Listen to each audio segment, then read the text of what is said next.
Hello दोस्तों, मेरा नाम विजय गुर्जर है। चलो कहानी शुरू करें। Welcome to my YouTube channel. Chapter 1 Agarwal house. एक लड़की किचन में बर्तन साफ कर रही थी। उसके हाथों और पीठ पर लगी चोटों के निशान से पता चल रहा था कि उसे कितना मारा गया है। वो दर्द से कराह रही थी, फिर भी काम करने में लगी हुई थी। ओ महारानी, कितने घंटे लगाओगी जरा सा बर्तन साफ करने में? जल्दी जल्दी हाथ चलाओ, और भी काम है करने को। थोड़ा तेज हाथ चलाओगी तो घिस नहीं जाएंगे तुम्हारे ये मुलायम हाथ। एक औरत की तीखी आवाज उस लड़की के कानों में पड़ती है। जी मॉम, बस हो ही गया, उस लड़की ने सहमते हुए कहा। वो औरत लड़की के पास आकर पीछे से उसके बालों को पकड़ते हुए बोली, सुनने में आया है कि तुमने अपने डैड से मेरी शिकायत कर उन्हें मेरे खिलाफ भड़काने की कोशिश की। उद्धरण चिन्ह। उस औरत ने बहुत जोर से लड़की के बाल पकड़े हुए थे, जिससे उसे तेज दर्द होने लगा। मॉम प्लीज छोड़ दीजिए, बहुत दर्द हो रहा है, और मैंने डैड से आपकी कोई शिकायत नहीं की है। जरूर आपको कोई गलतफहमी हुई है। उद्धरण चिन्ह। बदतमीज लड़की, अब मुझसे जबान लड़ाओगी? ये कहते हुए वह और जोर से उसके बालों को पकड़ लेती है। इतने में ही वहाँ एक दूसरी लड़की आ जाती है। वो उस औरत से लड़की का बाल छुड़वाते हुए बोली, मॉम क्या कर रही हैं आप? दी ने कहा ना कि उन्होंने डैड से आपकी कोई शिकायत नहीं की है, तो फिर आप जबरदस्ती की कहानियाँ क्यों बना रही हैं? उद्धरण चिन्ह। वो औरत बोली, जीविका, तुम इन सब से दूर ही रहो तो अच्छा है। ये मेरे और वन्या के बीच का मामला है। उद्धरण चिन्ह। जीविका ने अपनी मॉम की बातों को पूरी तरह इग्नोर कर दिया और वन्या की तरफ देखते हुए बोली, दी आप अपने कमरे में जाओ, मैं ये सब कर लूंगी। उद्धरण चिन्ह। जीविका की बातें सुनकर वन्या अपने कमरे में चली गई। वो औरत, जो कि वन्या की सौतेली माँ थी, दांत पीसते रह गई। तो यह नजारा है अग्रवाल हाउस का। जो लड़की अपनी सौतेली मॉम का जुल्म सह रही थी, वो वन्या है, जिसकी उम्र 24 साल है। काली गहरी खूबसूरत झील सी आंखें, खूबसूरत चांद सा चेहरा, उस पतले चेहरे पर गुलाब की पंखुड़ियों से पतले गुलाबी होंठ, कमर तक लंबे काले बाल, दिखने के साथ साथ उसका दिल भी काफी खूबसूरत है। वन्या की मॉम की डेथ तभी हो गई थी जब वो बहुत छोटी थी। वन्या के डैड मिस्टर जीतेश अग्रवाल ने दूसरी शादी कर ली ताकि वन्या को उसकी मां की कमी महसूस न हो। पर मंदिरा से शादी करने के बाद वन्या की तकलीफें कम होने के बजाय बढ़ ही रही थी। वन्या की सौतेली मां मंदिरा वन्या को तंग करने का एक मौका नहीं छोड़ती थी। वो उसके साथ जानवरों की तरह व्यवहार करती थी और जीतेश जी के सामने ऐसा दिखाती कि वो वन्या का कितने अच्छे से ख्याल रखती है। मंदिरा वन्या के बारे में जीतेश जी को तरह तरह की बातें बताती थी, जो कि उसकी बनाई कहानियों से बढ़कर कुछ नहीं थी। वो उनके कान भरने का काम करती थी। वो जीतेश जी को बता चुकी थी कि वन्या का बहुत से लड़कों के साथ अफेयर चल रहा है। इसके लिए जीतेश जी ने बात की सच्चाई तक पहुंचे बिना ही वन्या के गालों में जोरदार थप्पड़ जड़ दिए थे। वे पूरी तरह मंदिरा के बस में हो चुके थे। वहीं वन्या की सौतेली बहन जीविका वैसी बिल्कुल नहीं थी। उसका और वन्या का रिश्ता सगी बहनों की तरह था।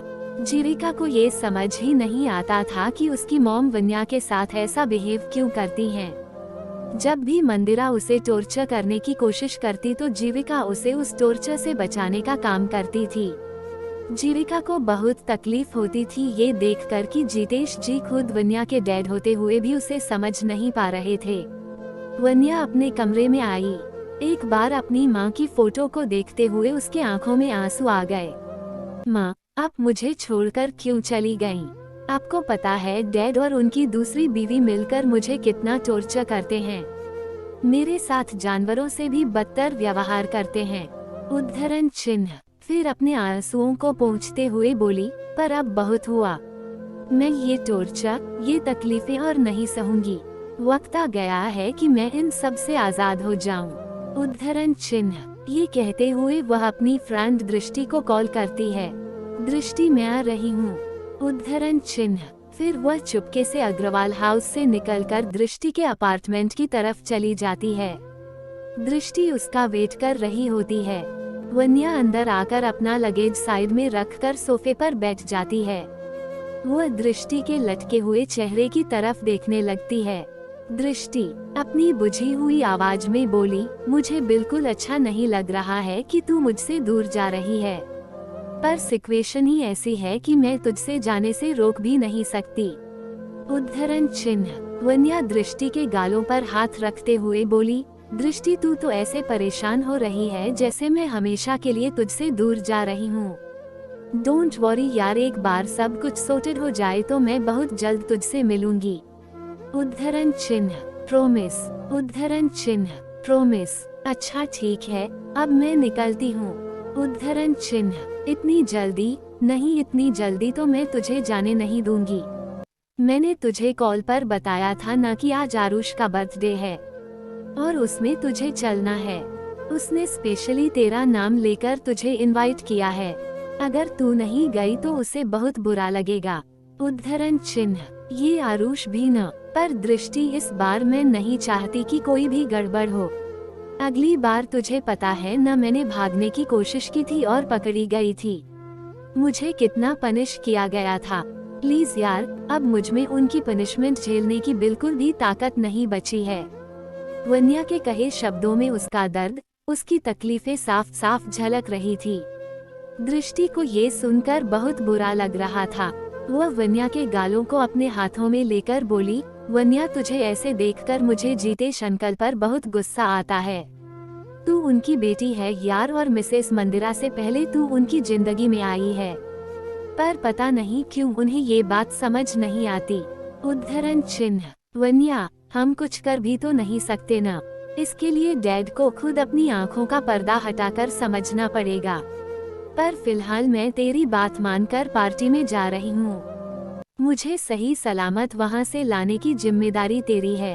उद्धरण चिन्ह दृष्टि अच्छा बाबा ठीक है, अब तू रेडी हो जा, फिर हम पार्टी में चलेंगे। उद्धरण चिन्ह दोनों पार्टी के लिए रेडी होने लगे। आज उनके एक कॉलेज फ्रेंड आरुष का बर्थडे पार्टी था, जिसमें वे इनवाइटेड थे। दृष्टि एक कंपनी में जॉब करती थी और वन्या अपने लिए जॉब की तलाश कर रही थी। उसने एक कंपनी में जॉब के लिए इंटरव्यू दिया था और उसे पूरा यकीन था कि वह सिलेक्ट हो जाएगी। इसी उम्मीद में वह अपने घर छोड़कर उस शहर में शिफ्ट होना चाहती थी। थोड़ी देर में दोनों पार्टी के लिए निकल गए। ये पार्टी एक बार में होने वाली थी। वन्या का प्लान था कि पार्टी अटेंड करने के बाद वह तुरंत ट्रेन पकड़कर वहां से दूर चली जाएगी। दूसरी तरफ एक विला में 4 लड़के लिविंग रूम के सोफे पर बैठे हुए थे।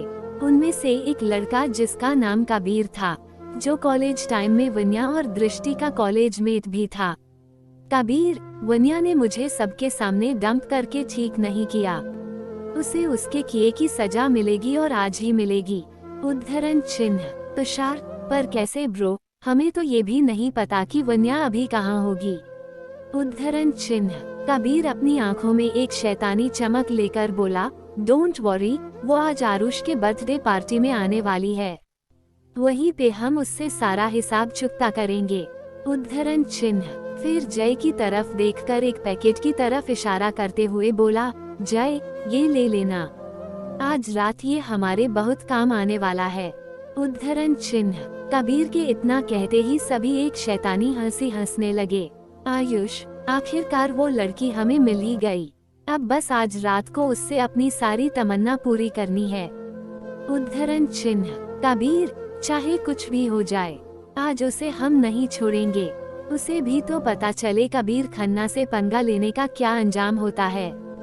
उद्धरण चिन्ह ये कहते हुए वे अपनी कार में बैठकर बार की तरह निकल गए। वन्या और दृष्टि भी बार में पहुंच गए। केक कटिंग करके आरुष का बर्थडे सेलिब्रेट करने लगे। फिर सभी अपना अपना ड्रिंक एंजॉय करने लगे। वन्या तो ड्रिंक नहीं करती थी, इसलिए वह एक तरफ आराम से बैठी हुई थी। दृष्टि भी बस सॉफ्ट ड्रिंक ही ले रही थी। तभी एक वेटर आया और वन्या को सॉफ्ट ड्रिंक देने लगा। वन्या ने उसे मना किया ये कहकर कि वो ड्रिंक नहीं करती, पर वेटर ने ये कहकर उसे वो ड्रिंक दे दी कि ये बस एक सॉफ्ट ड्रिंक है। बेशक ये कबीर ने उस वेटर को पैसे का लालच देकर भिजवाया था, उस ड्रिंक में ड्रग्स मिलाकर वह वन्या को मदहोशी की हालत में करना चाहते थे ताकि उनका काम आसान हो जाए। दूसरी तरफ उसी बार के एक प्राइवेट एरिया में एक लंबा चौड़ा और हैंडसम आदमी वाइन पी रहा था। उसे देखकर लग रहा था कि वो बहुत गुस्से में है। यह आदमी और कोई नहीं, मुंबई का एक फेमस बिजनेसमैन यक्षित राय सिन्हानिया था। यक्षित राय सिन्हानिया, जो कि सिर्फ बिजनेस वर्ल्ड का बेताज बादशाह ही नहीं बल्कि अंडरवर्ल्ड का भी एक जाना माना नाम था। उसका नाम ही काफी था लोगों के दिलों में दहशत फैलाने के लिए। इतना गुस्सैल और एरोगेंट होने के बावजूद लड़कियां उस पर मरती थीं। ऐसा हैंडसम था कि देखने वाला बस उसके चार्म में खो जाए। गहरी काली आंखें, उस पर घनी घनी सी पलकें, परफेक्ट जोलाइन और चेहरे के बाकी फीचर भी कमाल के थे। लंबी नाक और पतले गुलाबी होंठ, जिस पर शायद ही किसी ने मुस्कान देखी हो। दरअसल कल उसकी शादी मुंबई की एक मशहूर एक्ट्रेस और उसकी कॉलेज फ्रेंड अवनी खुराना से होने वाली थी। पर शादी के एक दिन पहले यानी आज ही के दिन उसे अवनी के उससे शादी करने के असली मकसद के बारे में पता चला था। उसे कोई आइडिया नहीं था कि अवनी जैसी भोली भाली सी शक्ल वाली लड़की ऐसी निकलेगी। यक्षित तो उसकी जान ही लेने वाला था, पर उसके मॉम डैड यक्षित के सामने गिड़गिड़ाकर अवनी की जान की भीख मांगने लगे। इसलिए यक्षित ने उसे छोड़ दिया, पर उनके मॉम डैड के सामने शर्त रखी कि उसे पता नहीं चलनी चाहिए कि उसे उसके धोखे के बारे में यक्षित को पता चल गया है, क्योंकि वह खुद सबके सामने उसे एक्सपोज करना चाहता था। दूसरी तरफ वन्या को अब धीरे धीरे ड्रग्स का नशा चढ़ने लगा। उसका सिर चकराने लगा। वह ठीक से खड़ी भी नहीं हो पा रही थी। दृष्टि सबके साथ डांस करने में बिजी थी। तभी भीड़ का फायदा उठाकर कबीर और उसके दोस्त वन्या को लेकर एक कमरे में आ गए। अब तक वन्या की हालत भी ठीक हो गई, क्योंकि उन्होंने जानबूझकर ड्रग्स की ज्यादा मात्रा ड्रिंक में नहीं मिलाया था, ताकि वो जो भी उसके साथ करें वन्या को सब पता हो। जय ने जोर से दरवाजा बंद कर दिया और वन्या को बेड पर पटक दिया। वन्या आंखें मलते हुए सामने देखती है तो कबीर उसे खड़ा मिलता है। उसे देखकर वन्या की भौहें तन जाती है। वह गुस्से से बोली, लगता है मेरे रिजेक्शन से तुम्हारा पेट नहीं भरा, इसलिए मुंह उठाकर यहाँ चले आए। उद्धरण चिन्ह। तुषार उसकी तरफ बढ़ने ही वाला होता है कि कबीर हाथ पकड़कर उसे रोक लेता है। कबीर शातिर स्माइल करते हुए बोला, बस तुम्हारे इसी गुरूर को आज मैं तोड़ना चाहता हूँ। ये कहकर वह वन्या की तरफ बढ़ने लगा। वन्या उसका इंटेंशन समझते हुए वहां से भागने की कोशिश करने लगी, पर कबीर के चंगुल से भाग पाना उसके लिए इतना आसान नहीं था। वो उसे कमर से कसकर पकड़े हुए वापस से बेड पर फेंक देता है और बोलता है, इतनी आसानी से नहीं बेबी, आज तो तुम्हें हम सबको सेटिस्फाई करना है। अपना काम किए बगैर तुम यहाँ से नहीं जा सकती। उद्धरण चिन्ह। इतना सुनकर वन्या की आंखों में आंसू आ गए। वो रोते हुए बोली, प्लीज छोड़ दो मुझे। उद्धरण चिन्ह। वन्या की रिक्वेस्ट को पूरी तरह इग्नोर करते हुए कबीर जय और आयुष को उसे पकड़ने के लिए कहता है। दोनों करीब का इशारा पाकर अपने मजबूत हाथों से वन्या के मुलायम हाथों को कसकर पकड़ लेते हैं। कबीर तुषार की तरफ देखते हुए बोला, अब यहाँ पर जो भी होगा तू उसकी एक वीडियो बना लेना। उद्धरण चिन्ह। तुषार अपना मोबाइल निकालकर रिकॉर्डिंग करना स्टार्ट कर देता है। कबीर अपने गंदे इंटेंशन के साथ वन्या की तरफ बढ़ता है। वन्या अभी भी अपनी आंखों में आंसू लेकर गिड़गिड़ाते हुए उन्हें छोड़ने के लिए कह रही थी, पर उन दरिंदों पर जैसे कुछ असर ही नहीं हो रहा था। कबीर ने उसके टॉप की बाजुओं को फाड़ दिया और अपने कपड़े उतारने लगा। वन्या एक बार फिर चीखने लगी, कोई है, प्लीज मुझे बचा लो, प्लीज। उद्धरण चिन्ह। चैप्टर 2। तुषार अपना मोबाइल निकालकर रिकॉर्डिंग करना स्टार्ट कर देता है। कबीर अपने गंदे इंटेंशन के साथ वन्या की तरफ बढ़ता है। वन्या अभी भी अपनी आंखों में आंसू लेकर गिड़गिड़ाते हुए उन्हें छोड़ने के लिए कह रही थी, पर उन दरिंदों पर जैसे कुछ असर ही नहीं हो रहा था। कबीर ने उसके टॉप की बाजुओं को फाड़ दिया और अपने कपड़े उतारने लगा। वन्या एक बार फिर चीखने लगी, कोई है, प्लीज मुझे बचा लो, प्लीज। उद्धरण चिन्ह। अब आगे। इससे पहले कि कबीर अपने गंदे हाथों से वन्या को छू पाता, तभी कमरे का दरवाजा जोर से खुल जाता है। सामने एक लंबा चौड़ा हैंडसम आदमी खड़ा होता है। कबीर को यह इंटरप्शन बिल्कुल पसंद नहीं आता। वो गुस्से में कहता है, कौन हो तुम? दिखाई नहीं दे, हम यहाँ अपना काम कर रहे हैं।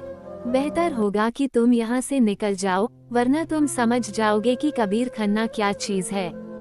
उद्धरण चिन्ह। वन्या मदद के लिए फिर से गुहार लगाने लगी, प्लीज मुझे बचा लीजिए, मैं आपका यह एहसान जिंदगी भर नहीं भूलूंगी।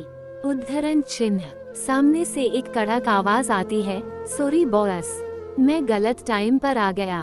उद्धरण चिन्ह। ये कहते हुए वह वापस मुड़ जाता है, जिससे कबीर और उसके दोस्तों के फेस पर एक डेविल स्माइल आ जाती है। वन्या की तो जैसे आखिरी उम्मीद ही टूट जाती है। उसके आंखों में आंसू फिर से बहने लगते हैं। वो समझ चुकी थी कि अब वो नहीं बच पाएगी, इसलिए अपनी आंखें बंद करके उसने अपनी माँ को याद किया। तभी वह लंबा चौड़ा आदमी वापस आकर कबीर को एक जोरदार पंच मारता है, जिससे वह एक तरफ गिर जाता है। हाँ, मैं गलत टाइम पर आ गया, इनफैक्ट मुझे और जल्दी आना चाहिए था। ये कहते हुए वह कबीर पर लातों और घूसों की बारिश कर देता है। वन्या अब तक बेहोश हो चुकी थी। थोड़ी ही देर में यक्षित अपनी फाइटिंग स्किल से उन सबको ढेर कर देता है। फिर वन्या को अपनी गोद में उठाकर बाहर अपने कार में आ जाता है। उसकी हालत देखकर और अभी अभी जो हुआ उसे देखकर यक्षित ने डिसाइड किया कि वो उसे वहां नहीं छोड़ेगा। उद्धरण चिन्ह। यक्षित ने कार को अपने फार्म हाउस की तरफ ले जाने के लिए कहा। कार में बैठकर वह अपने बाहों में झूलती वन्या के चेहरे को अपने भावहीन चेहरे के साथ देखने लगा। वह बहुत ही मासूम और खूबसूरत लग रही थी। उसके चेहरे को निहारते निहारते यक्षित की आंखें उसके हाथों पर लगे चोटों पर चली गई, जिसे देखकर ही पता चल रहा था कि उसे कितना टॉर्चर किया गया होगा। थोड़ी ही देर में उनकी कार यक्षित के फार्म हाउस में पहुंच चुकी थी। उसने पहले ही ऑर्डर दे दिया था वहां 2 रूम रेडी करने के लिए। वहां पहुंचकर वह वन्या को अपनी बाहों में उठाकर अंदर चला गया। वन्या डर के मारे बेहोशी में भी यक्षित की शर्ट को कसकर पकड़े हुए थी। यक्षित ने बड़ी मुश्किल से उसकी पकड़ से अपना शर्ट छुड़वाया, फिर उसे आहिस्ते से बेड पर लेटा दिया। एक फीमेल सर्वेंट से कहकर उसके कपड़े चेंज करने के लिए बोल दिया और बाहर चला आया। उसने एक लेडी डॉक्टर को पहले ही कॉल कर दिया था। थोड़ी देर में उसकी सर्वेंट उसे अंदर बुलाने लगी। यक्षित ने देखा कि उसकी टॉप की चेन खुली हुई है। सर, इनके हाथों और पीठ पर चोट के निशान हैं। ऐसा लग रहा है जैसे किसी ने इन्हें बहुत टॉर्चर किया है। उद्धरण चिन्ह। यक्षित उसके करीब जाकर उसकी चोटों को ध्यान से देखने लगा। उसकी गोरी पीठ पर लाल हो चुके चोट के निशान अभी भी ताज़ा लग रहे थे। तब तक डॉक्टर भी आ चुकी थीं। उन्होंने वन्या को चेक किया, उसके चोटों को भी अच्छी तरह एग्जामिन किया। फिर यक्षित की तरफ देखते हुए बोली, मिस्टर सिन्हानिया, ये डर की वजह से बेहोश हो गई हैं। इन्हें देखकर लग रहा है कि ये काफी वीक हैं। इनके साथ बहुत मारपीट की गई है और प्रॉपर मील नहीं लेने की वजह से इनकी हालत बहुत खराब हो गई है। मैं आपको कुछ सप्लीमेंट्स और डाइट चार्ट दे दूंगी। उसे फॉलो करने के बाद ये जल्दी ही ठीक हो जाएंगी। सुबह डॉक्टर ने यक्षित को एक मेडिसिन की पर्ची दे दी और वहां से चली गयी। फीमेल सर्वेंट ने वन्या के टॉप की जिप को बंद कर दी। यक्षित ने ऑर्डर देते हुए कहा, जब ये होश में आ जाए तो खाना खिला देना और कोई भी प्रॉब्लम हो तो मुझे इन्फॉर्म कर देना। उद्धरण चिन्ह। Okay sir. उद्धरण चिन्ह। फिर यक्षित अपने कमरे में चला गया। थोड़ी देर बाद यक्षित के कमरे का दरवाजा नॉक होता है। ये वही फीमेल सर्वेंट थी जो वन्या का ध्यान रख रही थी। यक्षित ने दरवाजा खोला। सर, उन्हें होश आ गया है पर खाना खाने से मना कर रही हैं। उद्धरण चिन्ह। यक्षित वन्या के रूम की तरफ चला गया। उसे देखकर वन्या को थोड़ी राहत महसूस हुई, वरना उसे तो लग रहा था कि वो कहाँ आ गई है, क्योंकि यक्षित जब उसे कबीर और उसके दोस्तों से बचा रहा था तब वह बेहोश हो गई थी। यक्षित ने अपने भावहीन चेहरे के साथ वन्या को देखा, फिर फीमेल सर्वेंट को वहां से जाने के लिए कह दिया। वन्या उसे देखकर पहचान गई कि उसी ने उसे उन हैवानों से बचाया था। वो यक्षित से कुछ कहने के लिए हुई पर यक्षित ने उसे पहले ही रोक दिया। पहले तुम खाना खाओ, फिर हम इस बारे में बात करेंगे, यक्षित ने अपनी सर्द आवाज में कहा। वन्या उसकी बात मानते हुए डिनर करने लगी। यक्षित उस कमरे की बालकनी में गया और रेलिंग में अपना हाथ टिकाकर कुछ सोचने लगा। फिर उसकी नजर खाना खाती हुई वन्या की तरफ गया, जो कि किसी छोटी बच्ची की तरह लग रही थी। उसे देखकर यक्षित के फेस पर एक डेविल स्माइल आ गई। उसे देखकर लग रहा था कि उसके दिमाग में कुछ प्लान चल रहा है। डिनर फिनिश करने के बाद वन्या ने यक्षित की तरफ देखा। यक्षित के ऑर्डर पर एक सर्वेंट आकर उन डिशेस को लेकर बाहर चला गया और टेबल को क्लीन कर दिया। यक्षित वन्या के बगल में बैठ गया। वन्या उसकी तरफ देखते हुए बोली, आप कौन हैं? ये तो मैं नहीं जानती, पर थैंक यू सो मच मुझे उन दरिंदों से बचाने के लिए। मैं आपका यह एहसान जिंदगी भर नहीं भूलूंगी। उद्धरण चिन्ह। यक्षित उसकी तरफ अपनी सर्द आंखों से देखते हुए बोला, डोंट वरी, यक्षित राय सिन्हानिया अपनी जिंदगी में कोई भी काम बिना किसी मतलब के नहीं करता। उद्धरण चिन्ह। वन्या उसकी तरफ देखते हुए बोली, क्या मतलब है आपका? उद्धरण चिन्ह। अभी तुम ही तो कह रही थी न कि तुम्हें बचाकर मैंने तुम पर एहसान किया है। उद्धरण चिन्ह।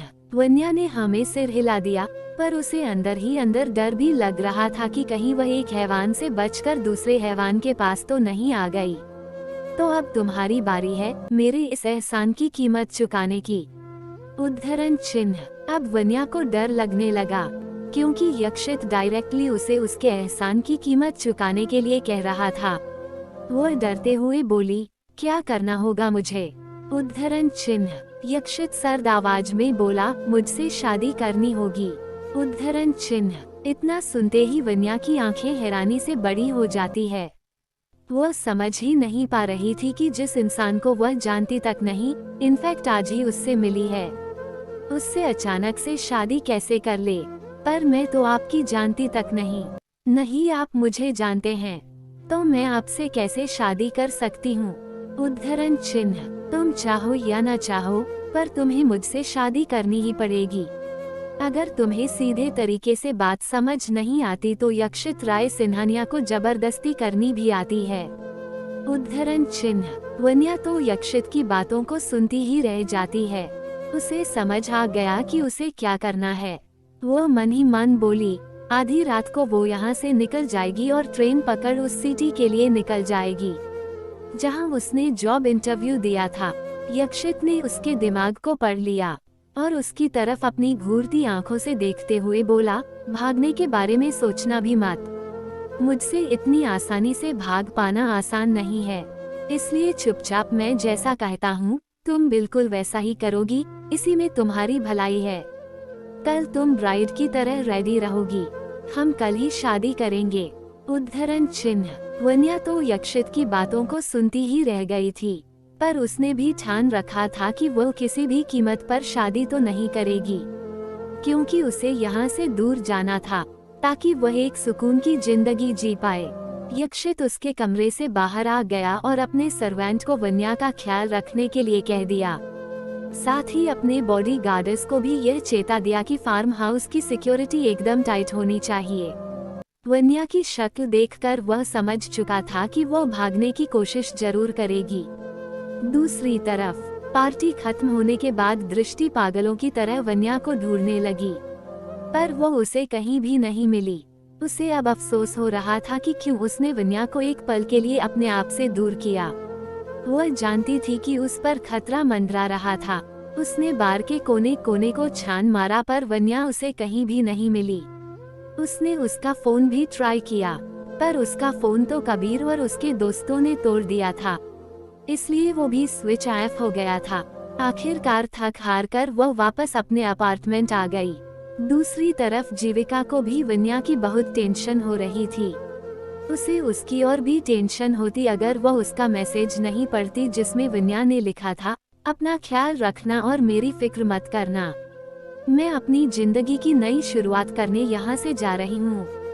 उद्धरण चिन्ह। जीविका को तकलीफ भी हो रही थी कि अब वन्या उसके साथ नहीं रह पाएगी और इस बात की खुशी भी हो रही थी कि अब उसे उसकी मॉम और डैड का टॉर्चर नहीं सहना पड़ेगा। आधी रात को जैसा कि वन्या ने सोच रखा था, वो वहाँ से भाग जाएगी। उसने पूरी तैयारी कर ली। उसके पास ज्यादा सामान नहीं था, इनफैक्ट कुछ सामान ही नहीं था, क्योंकि कल रात वह बार में ही अपना लगेज भूल आई थी और उसका फोन कबीर और उसके दोस्तों ने पहले ही उसे बुरी तरह तोड़ दिया था। इसलिए वह खाली हाथ ही वहां से भागने की कोशिश करने लगी। उसे पता था कि दरवाजे से बाहर निकलना बेवकूफी होगी, इसलिए वह खिड़की के रास्ते को देखने लगी। पर जैसे ही उसने वहां से नीचे झांका, यक्षित के बॉडीगार्ड्स यमराज की तरह खड़े मिले। इतनी टाइट सिक्योरिटी देखकर तो वन्या के होश ही उड़ गए। उसे समझ नहीं आ रहा था कि वह कैसे निकले, क्योंकि फार्म हाउस के चारों तरफ ही सिक्योरिटी बहुत टाइट कर दी गई थी। यक्षित अपने कमरे में इत्मीनान से सो रहा था, क्योंकि उसे पता था कि वन्या को उसके आगे गिव अप करना ही पड़ेगा, क्योंकि यक्षित की सिक्योरिटी सिस्टम को तोड़ पाना अच्छों के बस में नहीं था। यहाँ तो फिर भी मासूम सी वन्या थी। आखिर में वन्या ने अपने भागने के प्लान को ड्रॉप कर दिया और चुपचाप बेड पर आकर लेट गई। वो अब समझ चुकी थी कि उसे यक्षित से शादी करनी ही पड़ेगी। बेड में लेटकर उसकी आंखें गीली हो गईं। उसने सोचा था कि चलो अपने डैड के घर में तो वह चैन से नहीं रह पाई तो कम से कम अपने हस्बैंड के साथ तो सुकून से रह पाएगी। क्या पता जो प्यार उसे अपने डैड से नहीं मिल पाया वो उसके हस्बैंड से मिल जाए। पर यक्षित कल वन्या के इस सपने को भी तोड़ने वाला था। ये सोचकर ही वन्या की आंखों में आंसू आ गए। वह ऐसे ही आंसू बहाते हुए नींद के आगोश में कब चली गई उसे पता ही नहीं चला। चैप्टर 3। पर यक्षित कल वन्या के इस सपने को भी तोड़ने वाला था। ये सोचकर ही वन्या की आंखों में आंसू आ गए। वह ऐसे ही आंसू बहाते हुए नींद के आगोश में कब चली गई उसे पता ही नहीं चला।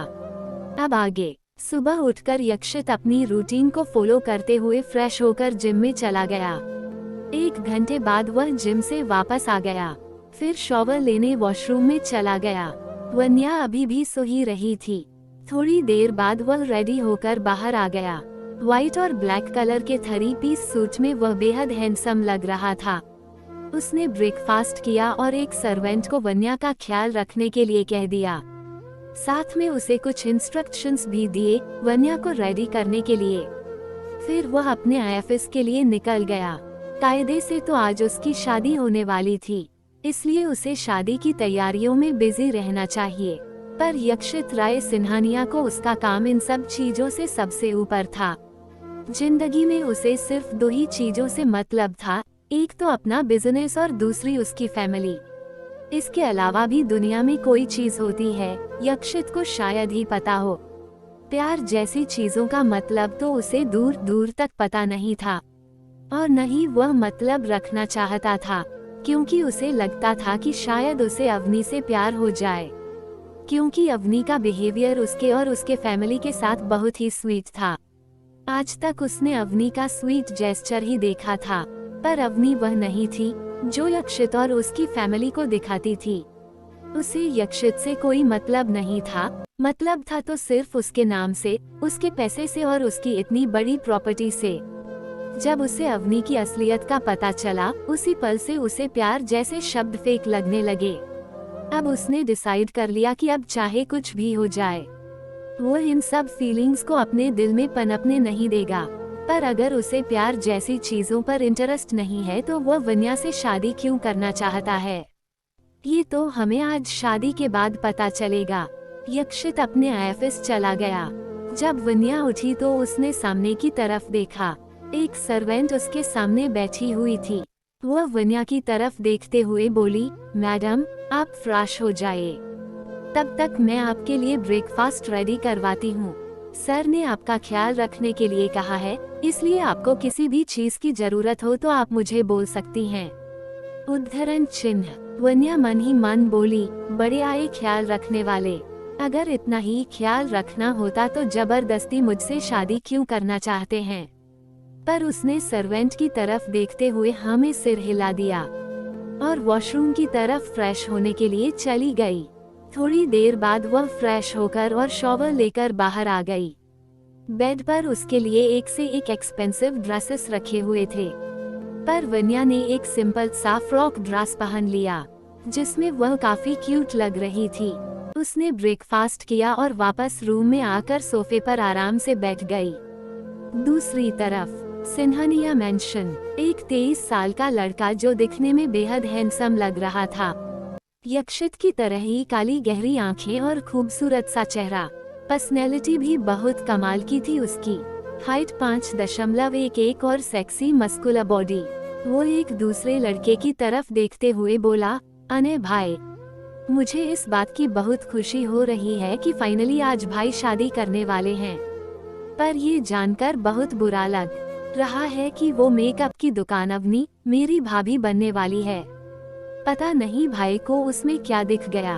अपने मुंह में शुगर घोलने से कोई सचमुच का मीठा तो नहीं बन जाता ना। पता नहीं मीठी मीठी बातें करके क्या साबित करना चाहती है वो, जैसे कि हमें तो उसके बारे में पता ही नहीं चलेगा। उद्धरण चिन्ह। अने उस लड़के के कंधे पर हाथ रखकर बोला, हम कुछ कर भी तो नहीं सकते छोटे। वो यक्षित को पसंद है, पर ये तो सिर्फ हम सभी जानते हैं न कि वो यक्षित के लायक नहीं है। उद्धरण चिन्ह। वो लड़का अने की बातों में हाँ मिलाते हुए बोला, भाई, वो यक्षित भाई की वाइफ क्या उनकी सर्वेंट बनने के भी लायक नहीं है। अपने दोनों हाथों को जोड़कर सामने की तरफ देखते हुए, हे भगवान, काश वो चलती फिरती मेकअप की दुकान मंडप छोड़कर भाग जाए। उद्धरण चिन्ह। अने छोटे, ये क्या बोल रहे हो? अगर वो मंडप छोड़कर भाग गई तो तुम्हारे भाई की शादी किससे होगी? उद्धरण चिन्ह। मैं क्या करूं भाई, एक तो वैसे भी वो मुझसे झेली नहीं जाती। शादी के बाद तो वो हमारे साथ ही रहेगी, पर मैं उसके साथ एडजस्ट नहीं कर पाऊंगा। उद्धरण चिन्ह। तभी एक सर्वेंट आकर उस लड़के को बुला कर ले जाता है। ये लड़का है यक्षित का छोटा भाई युवान राय सिन्हानिया। उम्र 23 साल है, यक्षित से 6 साल छोटा है। उसकी तरह ही खूबसूरत आंखें, खूबसूरत चेहरा और सेक्सी मस्कुलर बॉडी। छोटा होने के कारण ये यक्षित का लाडला है। यक्षित अपने भाई से बहुत प्यार करता है, पर जताता बहुत कम है।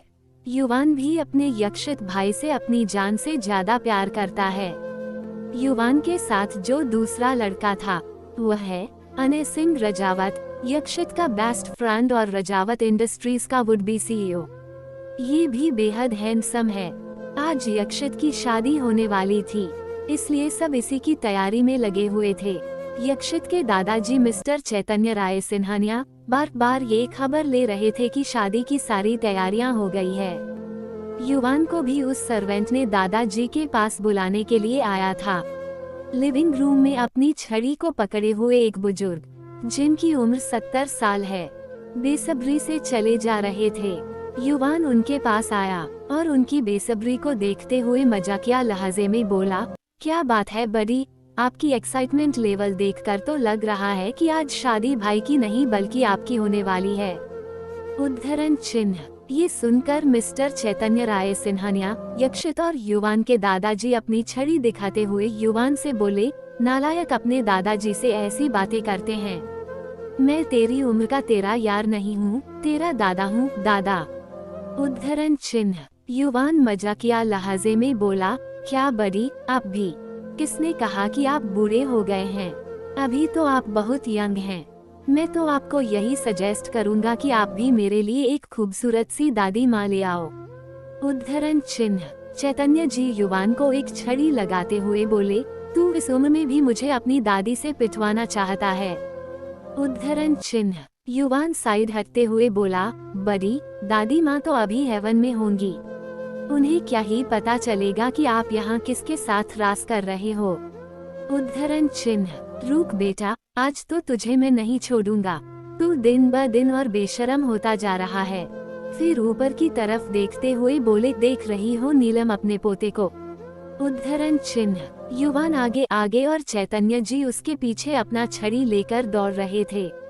युवान बीच बीच में जोर से बोल भी रहा था, अरे कोई तो बचा लो इस एंग्री यंग मैन से, नहीं तो आज ये अपनी छड़ी से मार मार कर मुझे अधमरा कर देंगे। फिर इस हालत में मैं हैंडसम भी नहीं लगूंगा और शादी में आई कोई लड़की मुझे लाइन नहीं देगी। ओह गॉड, मेरा तो लॉस हो जाएगा। उद्धरण चिन्ह।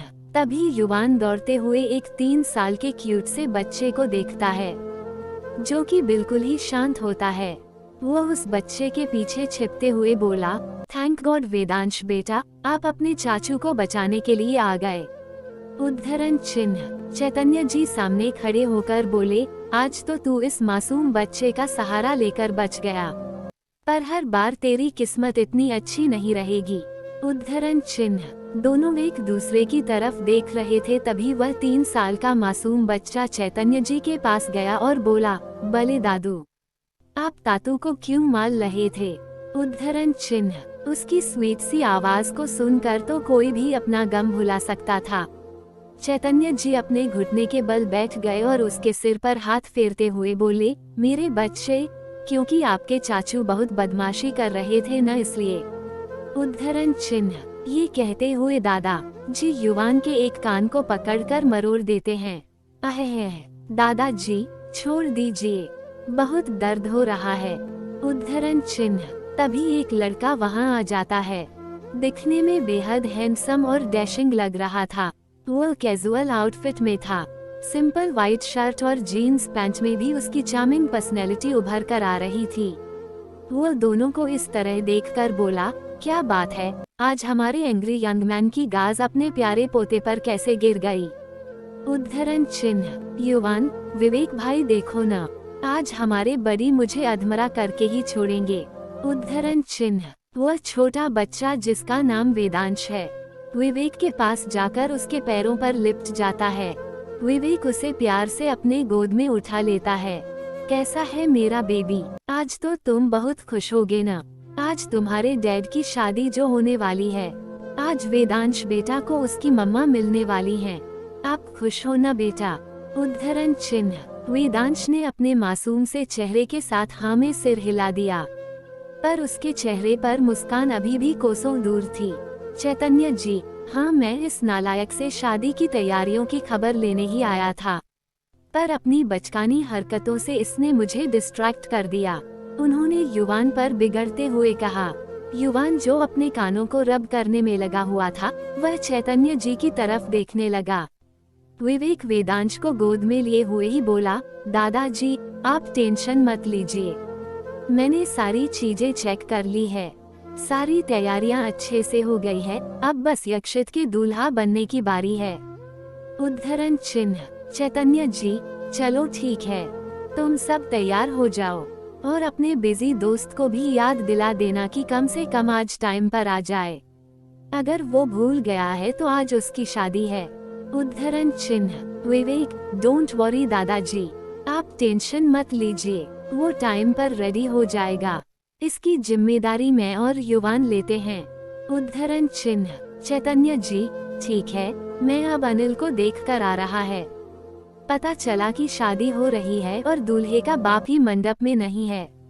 उद्धरण चिन्ह। ये कहते हुए चैतन्य जी वहां से जाने लगे तो वेदांश को गोद में लेने वाला ये लड़का है विवेक सिंह ओब्रॉय, यक्षित का दूसरा बेस्ट फ्रेंड। यक्षित, अने और विवेक तीनों कॉलेज के टाइम से ही बेस्ट फ्रेंड्स हैं। विवेक ओब्रॉय इंटरप्राइजेस का सीईओ है, दिखने में बेहद हैंडसम और डैशिंग है। चैतन्य जी एक कमरे में जाते हैं जहां एक 57 साल का आदमी अपने बेड पर लेटकर आराम से एक बुक पढ़ रहा होता है। उसे देखकर लग रहा था कि उसे यक्षित की शादी की ज्यादा एक्साइटमेंट नहीं है। एक्साइटमेंट तो छोड़ो, उसे देखकर लग रहा था कि उसे इस शादी में कोई इंटरेस्ट नहीं है। चैतन्य जी बेड पर बैठ जाते हैं और उनकी तरफ देखते हुए बोले, अनिल बेटे, मैं ये क्या देख रहा हूँ? आज तुम्हारे बेटे की शादी है और एक तुम हो कि कमरे में पड़े हो। उद्धरण चिन्ह। अनिल जी, पापा आप भी जानते हैं कि मुझे उसकी शादी में कोई दिलचस्पी नहीं है। उद्धरण चिन्ह। चैतन्य जी, बेटा, मैं वो सब कुछ नहीं सुनना चाहता, तुम 15 मिनट में तैयार हो जाओ, तुम शादी में आ रहे बस। उद्धरण चिन्ह। अपना फैसला सुनाकर चैतन्य जी उस कमरे से बाहर आ गए। अनिल जी में हिम्मत नहीं थी कि वे अपने डैड की बात को काट पाएं और वे उनका बहुत सम्मान भी करते थे। इसलिए शादी के लिए रेडी होने लगे। तो ये शख्स हैं चैतन्य जी के बड़े बेटे और यक्षित युवान के डैड मिस्टर अनिल राय सिन्हानिया। सभी शादी के लिए रेडी होकर नीचे हॉल में इकट्ठे हो गए थे।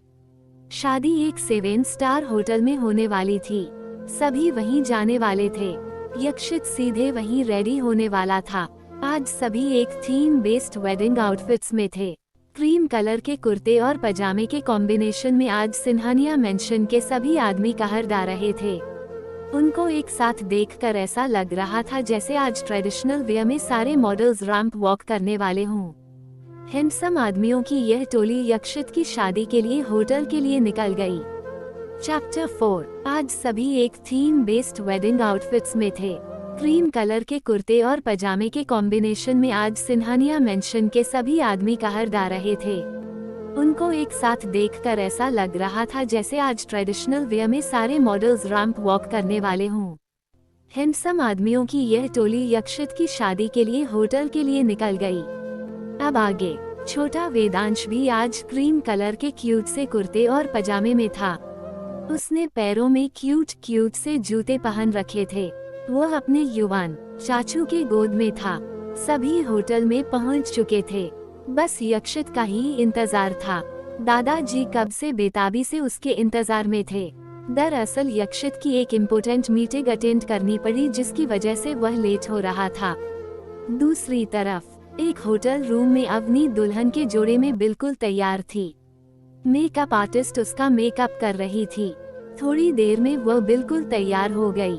लाल रंग के इस शादी के जोड़े में वो काफी खूबसूरत लग रही थी। अवनी की एक फ्रेंड उसकी तरफ निहारते हुए बोली, ओ माय गॉड, अवनी कितना ज्यादा खूबसूरत लग रही है तू। उद्धरण चिन्ह। अवनी इतराते हुए बोली, तो तुम्हें क्या लगा मैं ऐसे ही यक्षित को भागाई?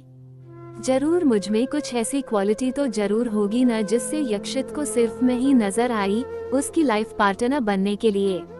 उद्धरण चिन्ह। एक दूसरी फ्रेंड बोली, मानना पड़ेगा अवनी, बहुत सारी लड़कियां मिसेस यक्षित राय सिन्हानिया बनने का ख्वाब देख रही थीं, पर तूने आज सबको पीछे छोड़ते हुए ये बाजी मार ली। उद्धरण चिन्ह। अवनी फिर इतराते हुए बोली, हाँ क्योंकि मैं ही यक्षित की वाइफ बनने के लायक हूँ। उद्धरण चिन्ह। ये कहते हुए वह अपने ब्राइडमेड्स के साथ मंडप की तरफ जाने लगी। यक्षित भी होटल आ चुका था। वह दूल्हे की ड्रेस में बिल्कुल रेडी था। उसने भी क्रीम कलर की शेरवानी पहनी हुई थी। ग्रीन कलर का कुंदन का बड़ा सा हार और उसके ड्रेस से मैच करता हुआ सेहरा। इस लुक में वह किसी बेहद खूबसूरत राजकुमार की तरह लग रहा था। जब वह बाहर आया तो यक्षित के दोस्त, उसका भाई, उसके साथ काम करने वाले उसके एम्प्लॉय और खासकर यक्षित का क्यूट सा बेटा वेदांश अपने डैडी को देखता रह गया। उसे अपनी तरफ यूं देखता देख यक्षित अपने बेटे के पास गया और उसे अपने गोद में उठाकर उसके माथे को चूम लेता है। वेदांश भी अपने छोटे छोटे प्यारे होठों से अपने डैड के गालों को चूम लेता है।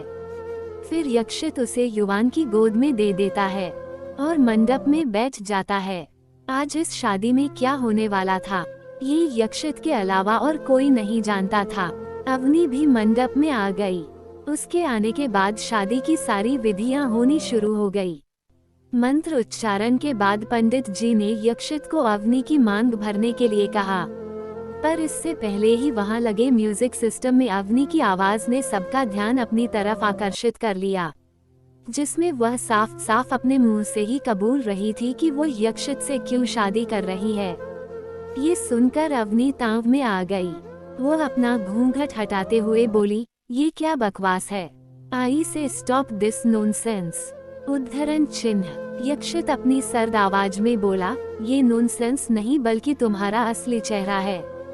तुम और कुछ भी देखना चाहती हो तो तुम्हें वो भी दिखा सकता हूँ। उद्धरण चिन्ह। ये कहते हुए वह एक प्रोजेक्टर पर एक वीडियो प्ले करता है जिसमें अवनी अपने डैड को यक्षित से शादी करने के पीछे असली रीजन को बयां कर रही थी। अब अवनी की पोल खुल चुकी थी, पर फिर भी अपनी बेशर्मी को जारी रखते हुए वो बोली, हाँ तुमने बिल्कुल सही समझा यक्षित, मैं तुमसे यह शादी तुम्हारे पैसों और प्रॉपर्टी के लिए करना चाहती थी। पर इसमें गलत क्या है? आज की दुनिया में किसे पैसे से प्यार नहीं है। उद्धरण चिन्ह। युवान विवेक की तरफ देखते हुए बोला, भाई बेशर्मी तो देखो इस लड़की की।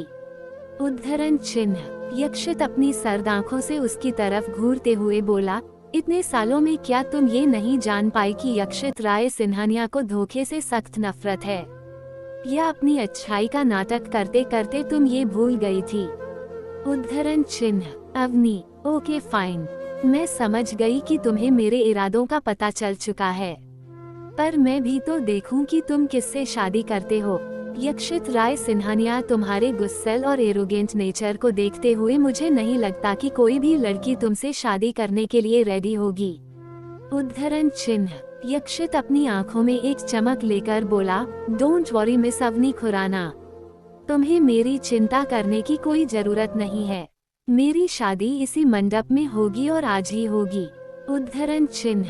युवान विवेक की तरफ देखते हुए बोला, विवेक भाई, अब इतनी जल्दी कौन भाई से शादी करने के लिए रेडी होगा?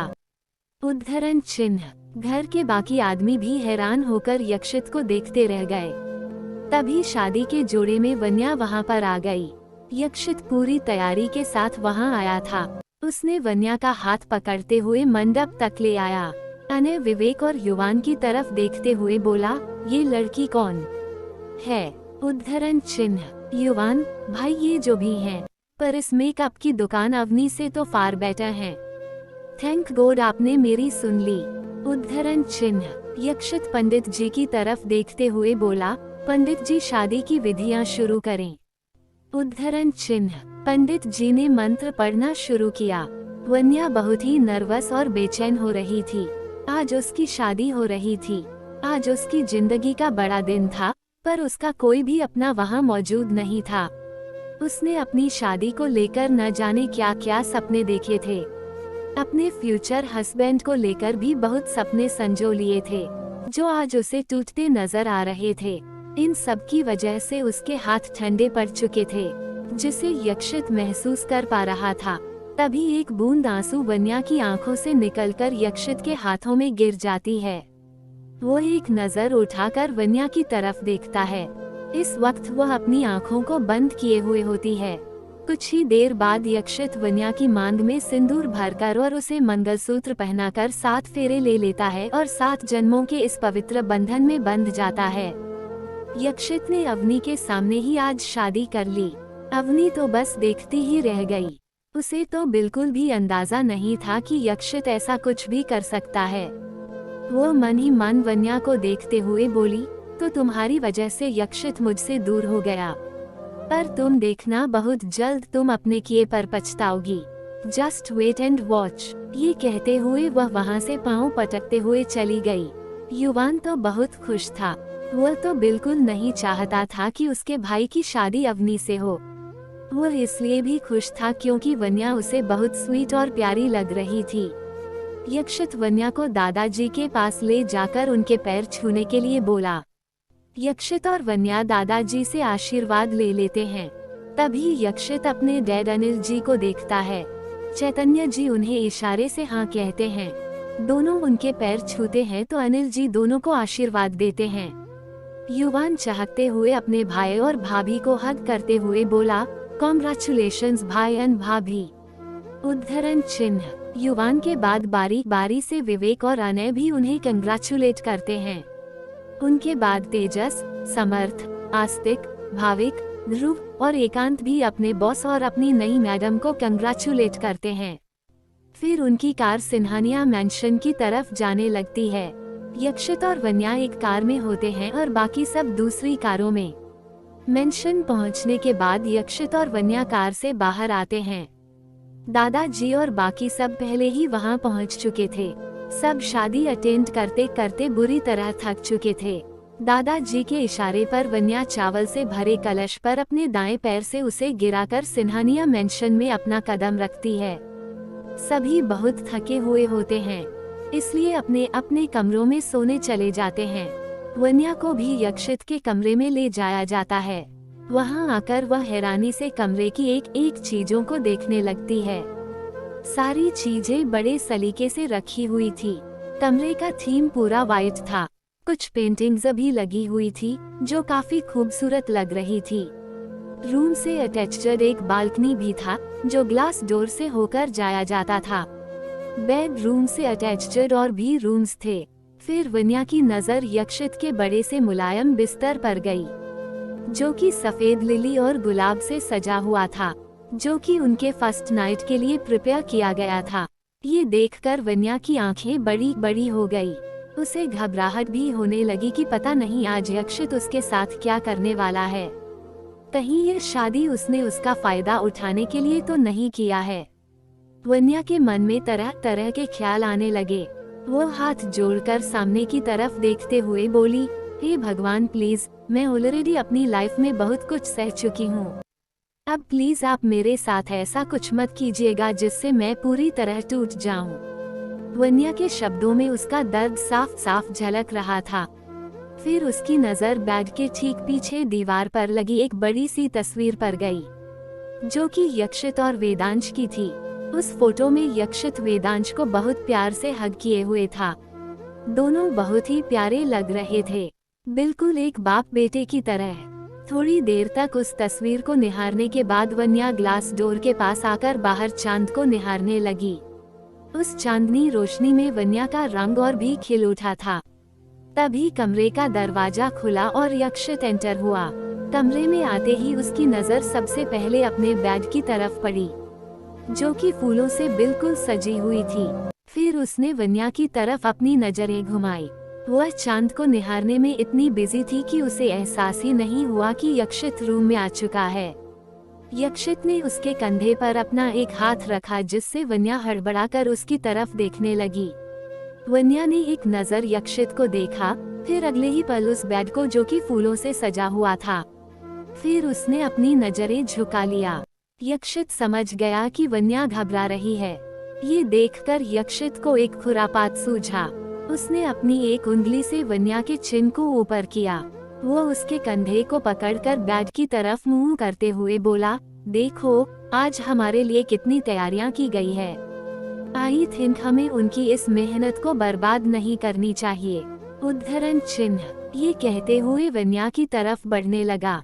ये देखकर वन्या की घबराहट कई गुना बढ़ गई। उसने तो पहले ही सोच लिया था कि कहीं यक्षित ने उसका फायदा उठाने के लिए तो यह शादी नहीं की। वन्या डर के मारे एक एक कदम पीछे हटने लगी। यक्षित भी उसकी धड़कनें बढ़ाने के लिए उसकी तरफ एक एक कदम आगे बढ़ने लगा। अब वन्या के पास पीछे हटने के लिए बिल्कुल भी जगह नहीं बची थी। वह दीवार से बिल्कुल सट चुकी थी। यक्षित ने अपने दोनों हाथों के मजबूत घेरे से वन्या का रास्ता ब्लॉक कर दिया। दोनों के बीच अब कम फासले रह गए थे। वन्या ने घबराहट में अपनी आंखें बंद कर ली। उसे लगने लग गया कि आज यक्षित उसे नहीं छोड़ेगा, पर बड़ी देर बाद भी उसे यक्षित का उसके बेहद करीब आने का एहसास नहीं हुआ तो उसने आंखें खोल दी। सामने यक्षित अपनी सर्द आंखों के साथ खड़ा हुआ था। वो इसी सर्द आवाज के साथ बोला, डोंट वरी, मैंने यह शादी तुम्हारा फायदा उठाने के लिए नहीं किया है। उद्धरण चिन्ह। तभी यक्षित के दरवाजे से क्यूट सा वेदांश अंदर एंटर होता है। वो अपने छोटे छोटे कदमों से यक्षित के पैरों के पास पहुंच जाता है और छिपकर अपनी प्यारी आंखों से वन्या को देखने लगता है। ये देखकर यक्षित उसे अपनी गोद में उठा लेता है और उसकी तरफ देखते हुए बोला, मेरे बेबी को निन्नी नहीं आ रही। बेटा आप अभी तक क्यों जाग रहे हो? कोई बात नहीं, आज आपके डैडी आपको सुलाएंगे। उद्धरण चिन्ह। वन्या उनकी तरफ देखते हुए बोली, डैडी, ये यक्षित का बेटा है। उद्धरण चिन्ह। वेदांश ने इसका कोई जवाब नहीं दिया। वह वन्या की तरफ ही अपनी मासूम आंखों से देखने लगा। यक्षित वन्या की तरफ देखते हुए बोला, मैंने मेरे बेटे वेदांश की वजह से तुमसे शादी की है, वरना मुझे भी तुमसे शादी करने का कोई शौक नहीं है। उद्धरण चिन्ह। वन्या धीरे से बोली, जैसे कि मुझे तो आपसे शादी करने का बहुत शौक है। उद्धरण चिन्ह। यक्षित उसकी तरफ घूर कर देखते हुए बोला, कुछ कहा तुमने? उद्धरण चिन्ह। चैप्टर 5। वन्या धीरे से बोली, जैसे कि मुझे तो आपसे शादी करने का बहुत शौक है। उद्धरण चिन्ह। यक्षित उसकी तरफ घूर कर देखते हुए बोला, कुछ कहा तुमने? उद्धरण चिन्ह। अब आगे। वन्या भोली बनते हुए बोली, नहीं कुछ भी तो नहीं। फिर वन्या की नजर अपनी तरफ मासूमियत से देखते वेदांश पर गई। वेदांश उसे बहुत ही क्यूट लगा। वन्या को बच्चों से बहुत लगाव था। उसने अपने चेहरे पर स्वीट सी स्माइल लेकर अपनी दोनों बाहों को फैलाकर वेदांश की तरफ करके अपने पास बुलाया। वह बिना देरी किए वन्या की गोद में आ गया। यक्षित ये देखकर हैरान ही रह गया, क्योंकि वेदांश जनरली किसी अजनबी के पास नहीं जाता था। वन्या प्यारे से वेदांश को अपनी गोद में भरकर उसके प्यारे प्यारे गोल गोल गालों पर किस करते हुए बोली, बेबी आपको पता है आप बहुत ही क्यूट हो। उद्धरण चिन्ह। वेदांश अभी भी वन्या के चेहरे की तरफ ही देख रहा था। अभी भी वह काफी शांत था। जनरली इस उम्र के बच्चे ऐसे शांत नहीं रहते। वन्या इस बार में यक्षित को पूछना चाहती थी, पर अभी उसने ये पूछना सही नहीं समझा। वन्या, ओफो, मैं क्यूट बेबी को तो बताना ही भूल गई कि वो किसकी गोद में है। उद्धरण चिन्ह। वन्या उसके चेहरे को निहारते हुए बोली, बेटा मैं आपकी नई मम्मा हूँ। उद्धरण चिन्ह। पर यह क्या मम्मा शब्द सुनते ही वेदांश के प्यारे प्यारे आंखों में आंसू आ गए। वन्या को भी यह समझ नहीं आया कि वेदांश के साथ क्या हो गया। वो उसे चुप कराते हुए बोली, अलेले, मेरे बेबी को क्या हो गया? बच्चा क्या तुम्हें मम्मा पसंद नहीं आई? उद्धरण चिन्ह। ये सुनकर वह वन्या के चेहरे की तरफ देखने लगा, पर उसकी आंखों में अभी भी आंसू बह रहे थे। अगर आपने अभी रोना बंद नहीं किया तो आपकी मम्मा भी रोने लगेंगी। वन्या का इतना कहना था कि वेदांश ने अपने छोटे छोटे हाथों से अपने आंसू पोंछ लेता है। ये देखकर वन्या उसके दोनों गालों को चूमते हुए बोली, गुड बॉय। उद्धरण चिन्ह। यक्षित खड़ा होकर वन्या को देखने लगा, जो वेदांश को अपने बच्चे की तरह ट्रीट कर रही थी। वह वेदांश को संभाल ही रही थी कि तभी उसके लहंगे की चोली उसके पीठ पर चुभने लगी। आह! उद्धरण चिन्ह। ये देखकर यक्षित बोला, जाओ तुम चेंज कर लो। उद्धरण चिन्ह। वन्या, पर मेरे कपड़े।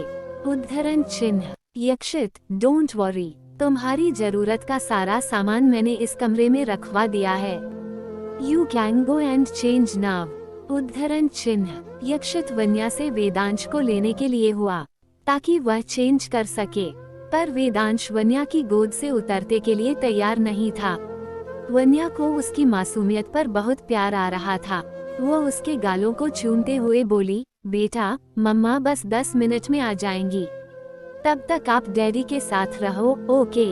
उद्धरण चिन्ह। वेदांश ने हाँ में सिर हिलाया। वन्या चली गई और 10 मिनट बाद चेंज करके वापस आ गई। उसने लाइट पिंक कलर का प्रिंसेस नाइट गाउन पहना हुआ था। फिर वह वेदांश को अपनी गोद में ले लेती है।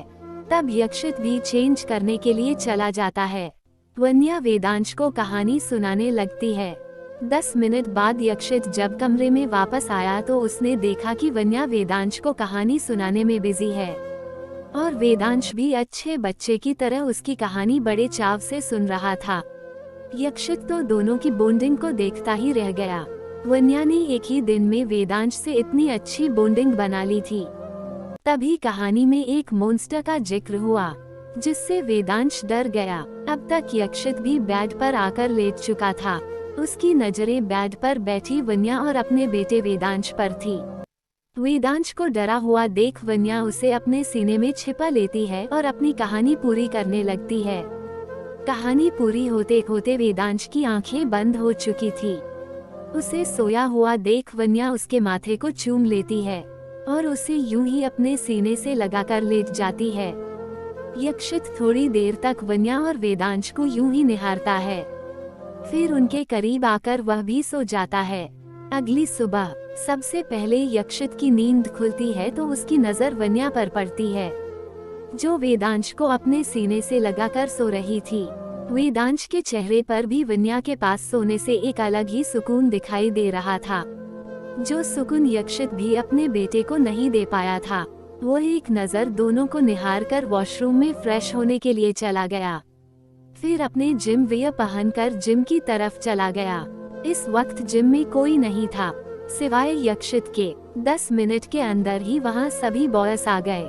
कल रात देरी होने की वजह से अनय और विवेक भी सिन्हानिया मेंशन में रुक गए थे।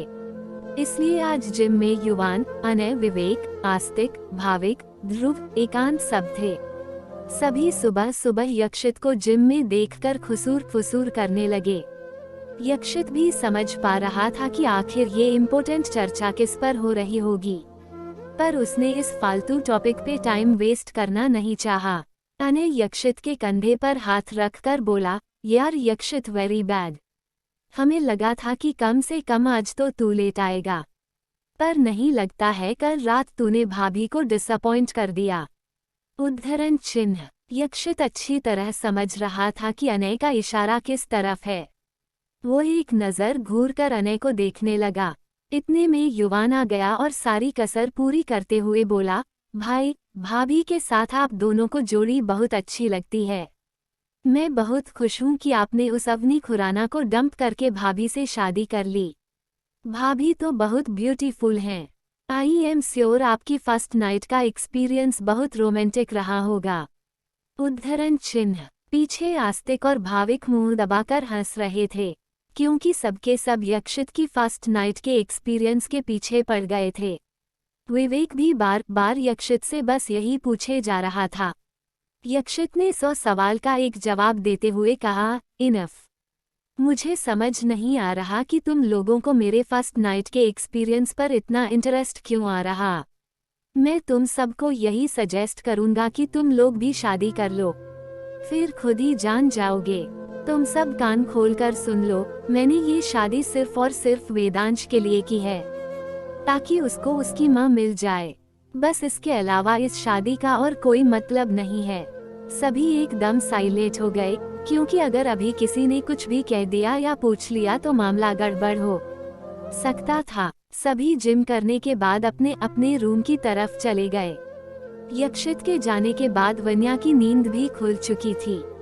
उसे अपने घर में जल्दी उठने की आदत थी, क्योंकि घर का सारा काम उसे ही करना पड़ता था। वह सुबह उठकर वेदांश को खुद से अलग करके बेड पर अच्छी तरह सुला दिया, फिर फ्रेश होने के लिए वॉशरूम में चली गई। जब वह बाहर आई तो एक सर्वेंट उसके रूम के डोर पर नॉक करने लगा। वन्या ने दरवाजा खोला तो सामने एक सर्वेंट एक पैकेट लेकर खड़ा हुआ था।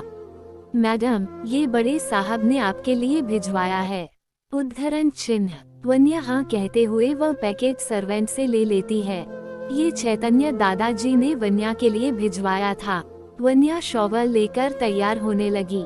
ये रेड कलर की साड़ी थी, जो न तो बहुत हल्की थी और न ही ज्यादा भारी।